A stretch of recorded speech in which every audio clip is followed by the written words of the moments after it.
au verset 28, il dit créons l'homme à notre image, selon notre ressemblance. Pourquoi? Pour qu'il domine, pour qu'il règne. Donc initialement, dans le plan de Dieu, nous sommes conçus pour régner. Régner où? Régner sur la terre. Dieu règne au ciel, nous régnons sur la terre. Amen. Il faut qu'on comprenne ça d'abord. Alors, cela va susciter la jalousie de Satan. On est d'accord? Satan, il voulait régner au ciel avec Dieu. Dieu l'a précipité. Il règne maintenant dans le deuxième ciel. Nous sommes sur le premier ciel. C'est pourquoi on dit notre Père qui est aux cieux. C'est-à-dire que Dieu qui est Dieu sur la terre, qui est Dieu dans le deuxième ciel, qui est Dieu dans le troisième ciel. Mais vous voyez bien, Dieu qui est Dieu sur la terre va déléguer son pouvoir à l'homme Adam. C'est pourquoi quand il va créer Adam, il va le mettre dans un cadre splendide qu'on appelle le jardin de quoi? D'Éden. Je veux bien la notion du royaume pour que nous puissions, plus tard, dimanche prochain, je parlerai de quoi? Des principes rattachés à ce royaume. Parce que si tu ne connais pas ces choses, honnêtement, ta vie chrétienne va être une vie religieuse et tu ne peux pas vivre heureux, tu ne seras pas épanoui. Quelqu'un en France qui ne connaît pas la loi de la France ne sera jamais épanoui, ne sera jamais heureux. Il ne sera même pas les droits rattachés à sa citoyenneté de français. Il ne sera pas, s'il faut aller à la CAF, s'il faut aller à quoi, aux ascétiques, s'il faut aller sur ceci, s'il faut aller là, avoir droit à cela, il ne sera pas entré au profit de ses droits. Pourquoi? Parce qu'il est dans l'ignorance. Le gros problème de l'homme, c'est que Satan veut confiner l'homme dans l'ignorance et faire comprendre, faire croire à l'homme que Christ n'a rien accompli et que l'homme doit encore rechercher une autre délivrance, un autre salut, une autre bénédiction. La bénédiction, elle est déjà disponible. Seulement, il faut actionner les principes du royaume pour entrer au bénéfice de cette bénédiction. Toi aussi, mon corps, que tu es ignorant, tu ne pourras pas. Nous l'avons dit dimanche. Imaginez la Côte d'Ivoire, imaginez le Congo. C'est un pays riche en matières premières. L'Afrique, riche en matières premières. Mais est-ce que les Africains, est-ce qu'ils jouissent de cela? Non. Côte d'Ivoire, premier producteur de café et de cacao. Est-ce qu'il y a une usine de transformation de cacao? Est-ce qu'il y a une usine de transformation de tout ce qui est un ingrédient du cacao pour faire par exemple du beurre de qualité ou alors pour faire de quoi? Pour faire de quoi? Du fromage. On peut faire du fromage, même pour faire du vin même. Du petit vin, on peut s'en servir de tous ces ingrédients à partir de la cabosse de cacao pour faire beaucoup de choses. Mais comme on est dans l'ignorance, on prend le cacao dans la casse, on jette l'autre. Ignorance. Ignorance. Et l'Église est dépouillée de ses grâces, de ses bénédictions, de son autorité. Et elle fait pitié. Elle est dans une position de mendicité, comme des villageois. Parce que quoi? Elle a été confinée par les ténèbres de l'ignorance. Dis à ton voisin, sortons de l'ignorance.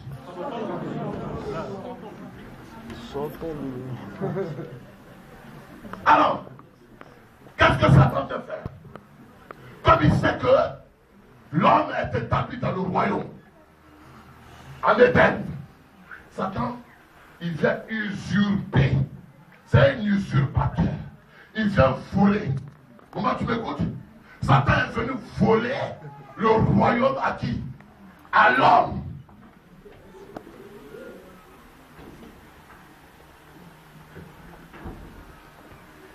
Et quand il a volé, vous allez voir que dans Matthieu 4, il va dire à Jésus, si tu m'adores, toute la gloire, tout cela, je te la donne. Au fait, ce n'est pas lui, mais c'est parce qu'il a volé.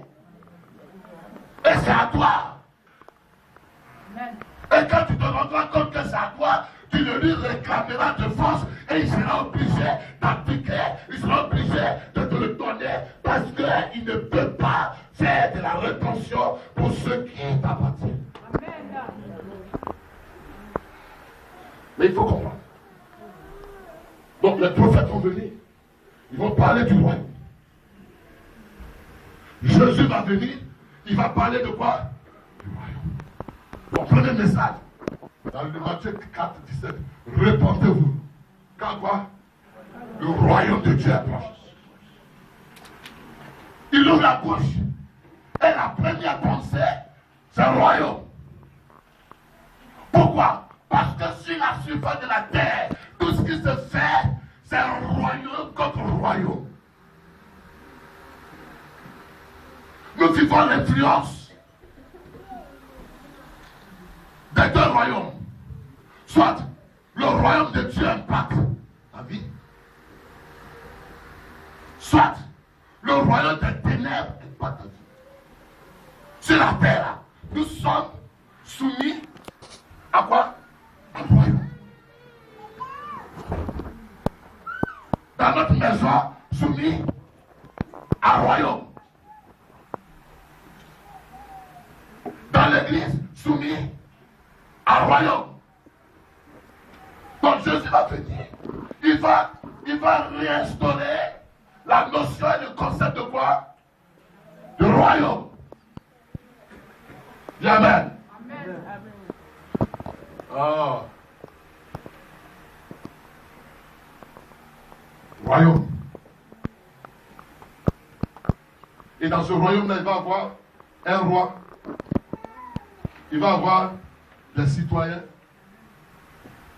Or, dans le royaume des ténèbres, il y a un roi et il y a des captifs. Mais dans le royaume de Jésus, il va y avoir un roi et des citoyens dans la position du prince. Tu vas un peu comprendre avec moi. Dans la position de quoi? De prince.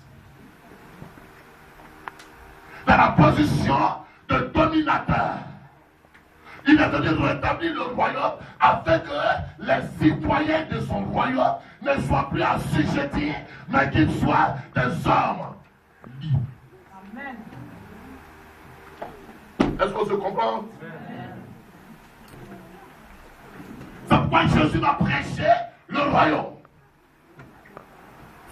Les apôtres vont prêcher le royaume.